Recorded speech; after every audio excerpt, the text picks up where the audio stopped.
교재를 좀 보시면요. 출애굽과 관련해서 이스라엘 백성이 지켜야 될 것이 몇 가지 나옵니다. 첫째는 처음 난 것은 하나님께 다 드리라. 이전 이스라엘 자손 중 사람이나 짐승이나 물론 초태생은 다 거룩히 구별하여 내게 돌리라. 이는 내 것이니라.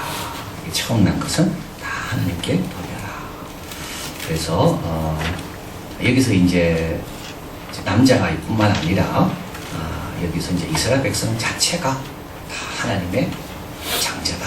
그래서 다 하나님 앞에 거룩하게 구별된 모습으로 살아야 된다. 이제 이런 뜻입니다. 그래서 거룩하게 구별하여 내게 돌리라. 어떻게 돌리는 거냐 하면 이제 하나님께 제물로 바치는 건데 짐승은요. 이제 그게 나귀 같은 경우는 바칠 수가 없거든요. 그래서 양으로 대신하든지 안 그러면 그냥 나귀를 목을 꺾어서 나귀를 죽이든지 이제 그런 거고 우리 이제 남자 같은 경우에는 아이 같은 경우는 이제 하나님께 바쳐진 자로 구별된 자로 이제 하나님 앞에서 잘 양육할 수 있도록 그렇게 이제 헌신하는 것이 이제 하나님께 이제 드리는 겁니다. 그리고 초태생이라는 말은 그 다음 또 태어나겠다는 말이겠죠. 그래서 하나님께 맡기면 하나님께 그 다음 축복도 계속 이어주신다. 그리고 이제 하나님께 맡기는 게 제일 이게 쉬운 겁니다, 사실은. 하나님 맡아주시는 게 이게 영광인 거예요. 누가 책임지겠어요? 하나님께서 다 책임져 주신다. 그래서 하이델베르그 교육 문답에 제일 처음에 나오는 게 뭐냐면 우리에게 있어서의 사나 죽으나 우리에게서 최고의 위로는 뭡니까? 이럴 때 이제 그 답은 뭐냐면 우리에게 최고의 위로는 우리는 사나 죽으나 우리는 그리스도의 것입니다. 이게 최고의 위로입니다. 그래서 하나님께서 참 그 가정을 축복하시려고 처음 맡겨라. 둘째 맡기려면 둘째도 맡기라 하겠지. 셋째도 맡기려면 셋째도 맡기라 하시겠지. 우리 가정도 하나님이 다 맡기라 하신다. 자, 그리고 나서 이제 유교병을 먹지 말라. 애굽에서 종되었던 집에서 나온 그날을 기념하여 유교병을 먹지 말라. 아비벌, 이날에 너희가 나갔다. 아비벌은 푸른 알곡의 달이라는 뜻입니다. 달의 시작입니다. 1월입니다. 1월. 그래서 13일, 그는 6월절이고요. 13일부터 21일까지는 무교병을 먹는 날이다. 급하게 나오면서 발효되지 못한 것들을 빵을 들고 왔기 때문에 이것을 기념하기 위해서 7일 동안 지켜라. 그래서 5절 내 조상에 맹세한 바가 젖과 꿀이 흐른 땅에 이르거든 이달에 이 예식을 지켜라. 7일 동안 무교병을 먹고 제7일에는 여호와 앞에 절기를 지켜라. 8절 한번 읽어봅니다. 너는 그날에 내 아들에게 배어 이르기를 이 예식은 내가 애굽에서 나올 때 여호와께서 나를 위하여 행하신 일을 이남이라 하고 또 우리 자녀들에게 이야기하라 되겠죠. 이게 이제 교육인 겁니다. 그래서 가정에서 이 의식을 행할 때마다 자녀들에게 이 의식의 뜻이 뭔가에 대해서 자꾸 교육을 하는 겁니다. 그래서 이때가 언제냐 하면 BC 1446년이거든요. 예수님 당시 6월절이 있었죠. 1500년 동안 이게 계속 된 겁니다. 그러니까 우리가 유대민족은요 정말 무서운 민족이고 나라도 없고 땅도 없고 다 없었잖아요. 근데도 어떻게 됩니까? 이거는 지킨 겁니다. 가정에서. 그래서 아직까지도 순수 혈통, 베냐민 지파, 요셉, 그러니까 문하세 지파가 다 있는 겁니다. 그러니까 우리가 좀 길게 봐야 되죠. 우리가 지금 당장만 봐서는 안 됩니다. 그래서 예수님 6월절 만찬을 마지막 하시잖아요. 이게 언제 시작된 겁니까? BC 1446년 출애굽할 때 시작된 거거든요. 그 가운데 이스라엘은 얼마나 많은 역사들이 있었습니까? 여수와 사사기, 그 다음에 다윗 왕정시대, 그 다음에 포로로 끌려가고, 그 다음에 로마의 지배를 당하고, 그리고 나서는요, 로마에서 AD 70년에 무너지거든요.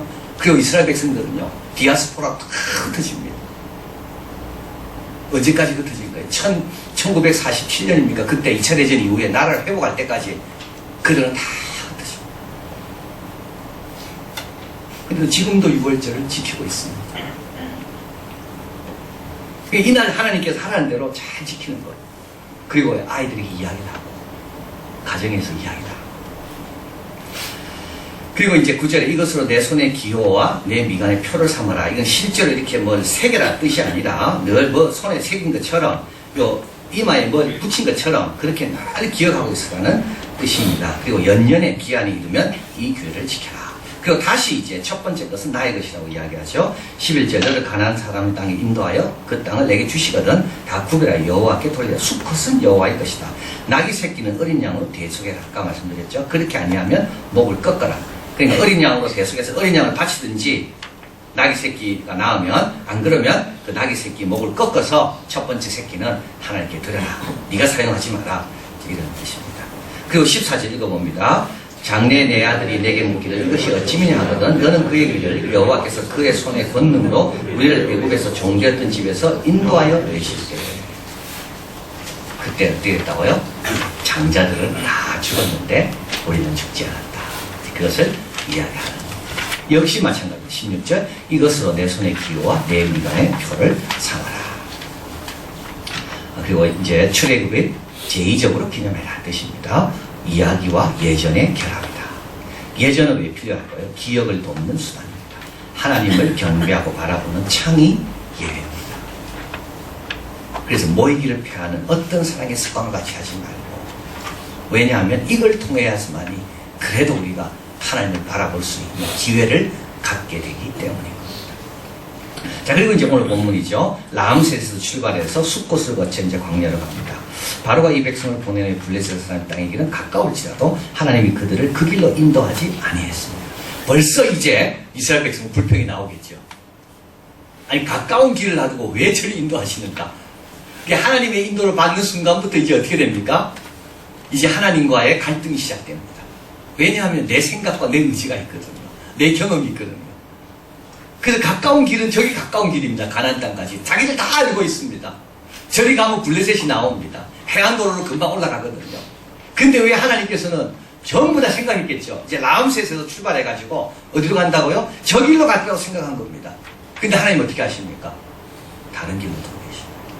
더 멀리 돌아가게 하십니다. 자, 여기서부터 이제 이스라엘 백성은 이제 하나님을 믿냐?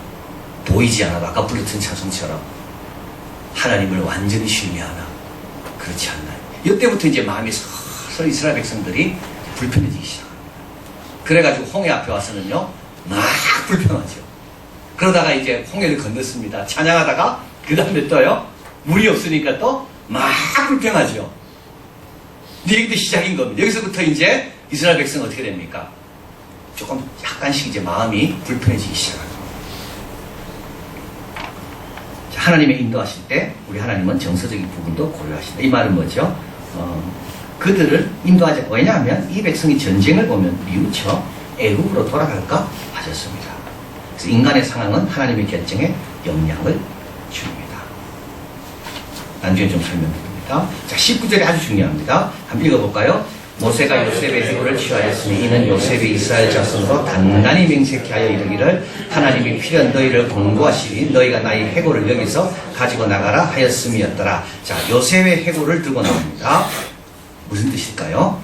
이스라엘의 이집트 체류 단계는 끝났다는 겁니다. 그래서 뭐가 됩니까? 이스라엘은 이제 애굽의 시기는 끝났고 애굽 올 때까지는 어떻게 됩니까? 430년 동안 하나님께서 애굽에서 요셉을 통하여 잘래 잡게 하시고 백성들이 애굽 생활을 하게 출애굽을 하게 했잖아요. 그래서 이제는 어떻게 됩니까? 하나님의 계획은 애굽에서의 하나님의 계획은 다 끝났습니다. 그래서요 그 계획을 이제 하는 도구가 된 요셉의 해골을 들고 나오면서 애굽에는 아무것도 남겨두지 않는다는 거예요. 자, 그래서 역사가 이제는 딱 마무리가 됩니다. 430년이 딱 마무리가 되면서 요셉의 해골을 딱 들고 나온 겁니다. 그래서 요셉은 죽으면서 이게 무슨 뜻인지 몰랐지만 단단히 부탁을 한 겁니다. 너희들이 나갈 때 내 유골을 꼭 가져가라. 근데 그 뜻은 어떤 뜻입니까? 이제 이스라엘 백성의 생활은 애굽이 아니라 가나안이다. 이제 역사는 새로운 단계에 들어갔다. 이것이 이제 요셉의 해골을 갖고 나오는 겁니다. 자, 그래서 21절, 22절 같이 읽어봅니다. 여호와께서 그들 앞에 행하사 낮에는 구름 기둥으로 그들을 인도하시고 밤에는 불 기둥으로 그들을 비추사 주야로 진행하게 하시니 낮에는 구름 기둥 밤에는 불 기둥이 백성 앞에서 떠나지 아니하리라. 믿고 순종하니까 불 기둥, 구름 기둥. 불과 구름은 뭡니까? 하나님의 임재 상징입니다. 근데 이걸 모세가 가시 떨기에서 봤거든요. 근데 지금은 온 백성이 그거를 같이 보고 있다. 그래서 하나님께서 불기둥, 구름기둥을 보내셔서 함께 있는. 누가 있습니까 여기에? 모세가 있어도 하나님 불기둥 구름기둥을 또 보여주시는 겁니다. 모세 갖고 안 되는 거 하나님이 아시는 거죠. 그래서요 하나님께서는 모세도 돕고 백성들도 돕기 위해서 하나님께서는 불기둥 구름기둥으로 함께 하신다. 그것을 보게 됩니다. 자, 여기서 이제 우리가 결론을 보면 기억하기 위해서 수고해야 됩니다. 기억은 좋을 때만 하는 게 아닙니다. 내 편할 때만 하는 게 아닙니다. 내 시간 남을 때만 하는 게 아닙니다. 우리 하나님께서 아비벌은 항상 13일을 어떻게 하라고요? 일주일 동안 지켜라. 아무리 바빠도 1월 13일이 왔습니다. 그러면 6월절을 지키는 겁니다. 로마가 다스립니다. 6월절은 지킵니다. 헬라가 다스립니다. 6월절은 지킵니다. 아무리 통치자가 바뀌어도 이들은요 6월절은 지킵니다. 아무리 과학이 발달해도 주일은 지키는 겁니다. 내가 시간이 많고 여유가 있어서 지키는 게 아닙니다. 하나님이 지키라고 해서 지키는 겁니다. 근데 그러기 위해서는 어떻게 됩니까? 시간을 비워놔야 되고요. 또요 그때 오면 딴 거는 좀 희생해야 됩니다.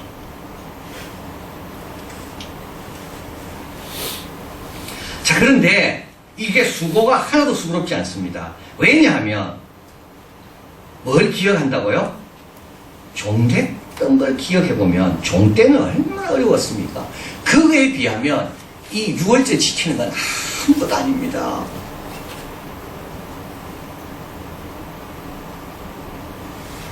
그저 그때에 비하면 6월절 지키는 건 아무것도 아닙니다.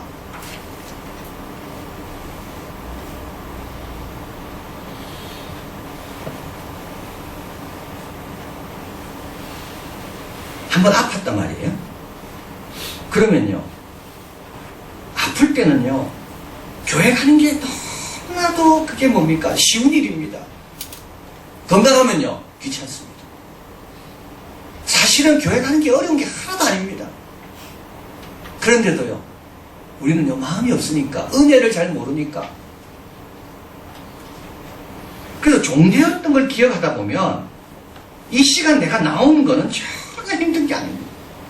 내가 군대에 있을 때 고생한 걸 생각하면 주일날 교회 와서 몇 시간 보내는 건 아무것도 아닙니다. 근데 우리가 어느덧 이걸 다 잊은 거예요. 그래서요 다 잊은 거죠.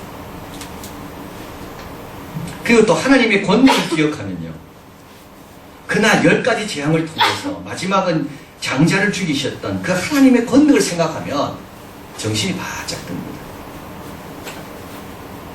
여러분 지난주 그때 제가 설교하면서 말씀드렸잖아요. 갈릴리 7일이 고기 잡으러 아무리 쉬운 건 줄 알고 가도 한 마리도 못 잡았습니다. 우리 하나님께서 한번 막으시면요 아무리 못하는 것은 없습니다.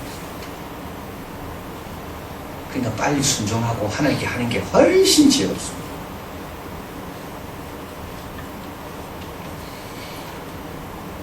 죽지 않은 것을 기억하고 급히 나온 것을 기억하고 그러면요 이 날이 얼마나 귀한 날입니까?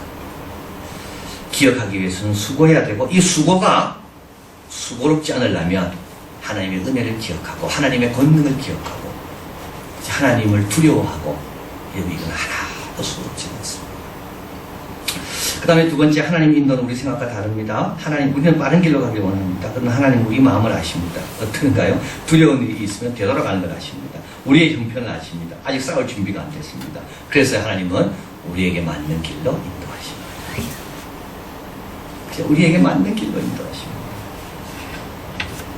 우리 잠언 16장 9절 읽어봅니다. 사람이 마음으로 자기 길을 계획할지라도 그 걸음을 인도하시는 자는 여호와시니라. 그래서 하나님이 인도하기가 훨씬 우리보다 좋다는 것을 기억해요. 그래서 우리는 항상 본인에 대해서는 많이 과신합니다. 오버에스티메이트. 또요, 이 세상과 이 죄악에 대해서는 언더에스티메이트. 항상 과소평가합니다. 그래서 우리는 아무데나 갈란다 해요. 왜냐하면 자기를 과대평가하니까. 나는 아무데나 가도 괜찮다고 생각하니까. 또 세상을 너무 과소평가하니까. 내가 충분히 이길 수 있다고 생각하니까. 그래서 어떻게 됩니까? 그래서 룻처럼 소돔과 고모라고 가는 겁니다. 그래서 우리는 항상 하나님의 인도, 하나님이 내 자신을 더 잘 아시고 내 약함도 아시고 세상의 강함도 아시고, 그래서 하나님은 항상 나에게 맞도록 인도하신다. 자, 그래서 이제 시편 23편 3절 읽어봅니다. 내 영혼을 소생시키시고 자기 이름을 위하여 의의 길로 인도하시는도다. 하나님은 항상 자기 이름을 걸고 인도하시는 선한 목자다. 그래서 우리는요, 돌아가는 것 같아도 돌아가야 돼요. 처음으로 가라면 처음으로 가야 돼요. 다시 시작하라면 다시 시작해야 돼요. 안 그러면요, 계속 돌고 있습니다. 그래서 하나님의 인도를 겸손하게 또 하나님의 지혜를 믿으면서 잘 받아야 된다. 자, 그리고 이제 마지막으로 힘든 일이 있어도 걱정할 것이 없습니다. 광야에는 뭐가 필요할까요? 불기둥, 구름기둥이 필요합니다. 광야는 굉장히 힘든 곳이에요. 그래서 하나님의 인재를 눈으로 보도록 하나님께서 다 그에 맞게끔 하나님께서 주신다. 이게 누구 이야기인가요? 이게 해골을 들고 오는 요셉 이야기. 보디발의 집에 가도 걱정할 것이 없습니다. 감옥에 가도 걱정할 것이 없습니다. 하나님 그 가운데 행하시면서 사랑을 받게 하시고 축복을 받게 하시고, 그래서 어떤 일이 있더라도 우리는 걱정할 것이 참 많다. 왜냐하면 우리를 지켜보신 하나님께서 불기둥이 필요하면 불기둥 주시고, 구름기둥이 필요하면 구름기둥 주시고, 다 필요하면 주십니다. 그래서 우리는 어떻게 해야 되나요? 오늘 주신 말씀처럼 하나님께 수고하기 위해서 우리는 기억하기 위해서 수고해야 됩니다. 시간을 내야 된다. 꼭 기억해야 된다. 저절로는 절대 안 돼요. 그래서 게으른 밭은 뭐가 많나요? 잡초가 많습니다. 매일매일 가서 뽑아야지만 되지, 가만히 내버려 두면요, 저절로 잡초가 많이 나요. 우리 신앙 영혼도 마찬가지입니다. 하나님이 주시는 대로 기억하기 위해 수고하지 않으면 내 영혼에는요, 안 좋은 것들이 들어와가지고 점점 기운을 앗아가는 겁니다. 우리도 모르게 그게 어렵다 보면 가르쳐요. 매일매일 잡초를 뽑아야 돼요. 자기를 너무 과대평가하고, 그리고 세상을 너무 과소평가하고. 그래서 제가 오늘 제 책을 하나 읽었는데, 참 그분은 훌륭한 분인데, 이제 루게릭병 때문에 이제 죽었습니다. 이제 토니 주트라는 미국에 유명한 학자인데요. 잘 몰랐어요, 지금은. 근데 이제 그분이 이제 공산주의에 대해서, 마크시즘에 대해서 이렇게 이야기해요. 마크시즘의 원인이 문제는 뭐냐? 공산주의다. 그 문제가 뭐냐? 그거는 너무 인간의 현실을 몰랐다. 그래서 막스는 성공하려면 항상 독재를 합니다. 그래서 막스는 실패했지만 선생은 실패했는데, 성공한 제자들은 공통점이 있대요. 성공한 제자들은 모두가 다 독재자다. 왜 그러냐면 인간의 현실을 부인하고 무시했기 때문에. 인간이라는 게, 악이라는 게 그렇게 쉬운 게 아니고, 그렇게 누가 다스린다고 다스려진 게 아니라, 그래서 악에 대해서 너무 가볍게 생각해요. 인간의 본성, 인간에 대해서 너무 쉽게 생각해요. 그래서 다스리려면 뭐가 필요한 거예요? 그래서 인간은, 공산주의는 항상 독재입니다. 그래서 공산주의 자체가 문제예요. 왜? 이론 자체가 틀렸기 때문에. 우리도 마찬가지입니다. 그래서 겸손해야 됩니다. 겸손하게. 하나님이 모여라 하면 모이는 거고, 하나님께서 이렇게 하라면 해야 되는 거. 그게 제일 안전하고, 그것이 주님이 원하시는 길을 계속 가게 하는 거예요. 기도하겠습니다.